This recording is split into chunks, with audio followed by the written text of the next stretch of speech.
Merry Christmas, Peter. So, your Christmas present is ultimately not tangible, so I wanted to add some more to it.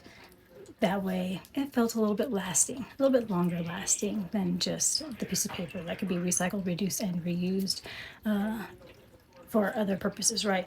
So, me and Chat worked very hard at explaining your gift and what it is without giving it away and destroying the entire plot line.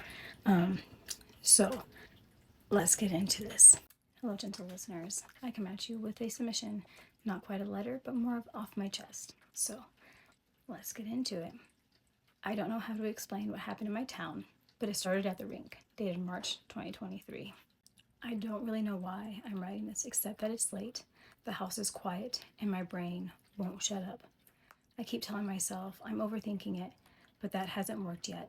I live in a small town known as Beartown, where the winter feels personal, like it's aimed at you. Hockey fills most of the space, conversations, weekends, identities. Even people who swear they don't care about sports still know the schedules, the scores, who's injured, who's being watched. This season felt different from the start, though I didn't know how to explain it at the time. It wasn't one big moment. It was a series of small ones. Someone deciding to wait, someone else choosing not to ask a question, me telling myself it wasn't my place. The rink became the place where everything showed up. You could feel it walking in, the cold that seeps through your boots and into your bones. Parents leaned on the glass like always, but conversations would trail off when that certain person passed.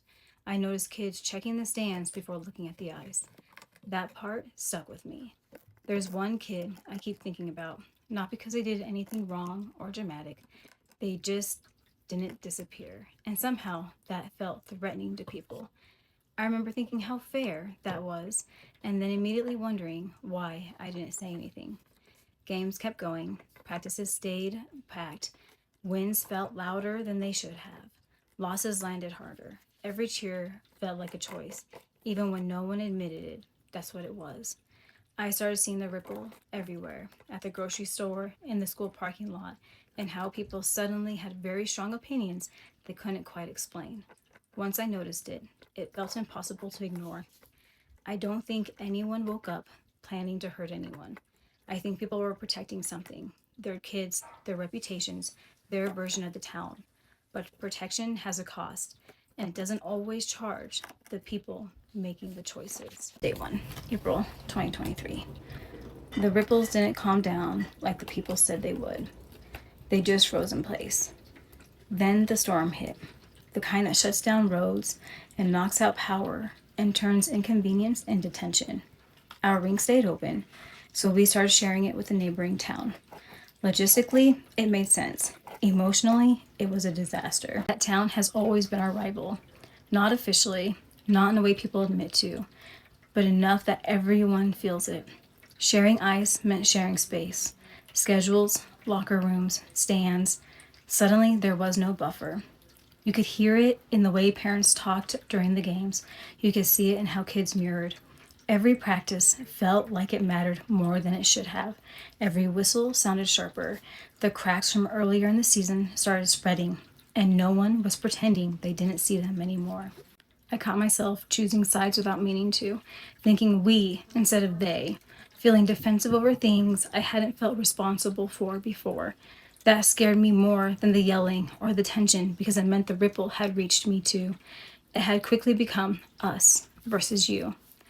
People kept saying they wanted to move forward, but no one could agree on what that meant. Forgiveness got confused with silence. Accountability got mistaken for betrayal. Hockey became the excuse, the noise people hid behind because stopping would mean having to talk. The town felt like it was pacing, waiting for something to break, and every time the puck hit the ice, it felt like we were daring it to. Final update, June 2025. 2 years passed, 2 full hockey seasons, and all the quiet months in between, where everyone pretended things were normal again. The ripples seemed to have softened. The rink never closed. Practices kept going. Kids aged up into new teams. Some of the faces changed, some didn't. A few people who said they were done with hockey still showed up to the games, standing in the same spot along the glass, like muscle memory pulled them back. Then someone the whole town revolved around died, a real staple, the kind of person whose name comes up in old stories, whose absence felt louder than the buzzer at the end of the game. People came back for the funeral who hadn't been in the rink in years. You could tell who they were by how long they stood there, just staring at the ice like it might explain something. Time had healed some things, other things had just been waiting. Old anger surfaced again, mixed with this need for justice that didn't know where to land. There was another death, one everyone still talks about in hypotheticals. If only, what if, someone should have. The kind of loss that makes you realize how many chances there were to stop the ripple before it reached that far. What changed this time was how the town handled it. Hockey was still there, the schedule, the noise, the cold air that hit your lungs when you walk into the rink. But it wasn't the only thing holding people together anymore. Some people finally learned how to heal without an audience. Others healed by finding new people to sit with in the stands. New friendships formed in places that used to feel hostile, like cracks in the ice that somehow held instead of split. The town will always be strange. Everyone knows everyone, and no one really knows the whole truth. Stories overlap. Memory edits itself, but the ripple didn't destroy us. The season ended like it always does. No parade, no perfect closure, just people packing up their gear and going back to their lives a little different than before. I think that's the closest this town gets to healing.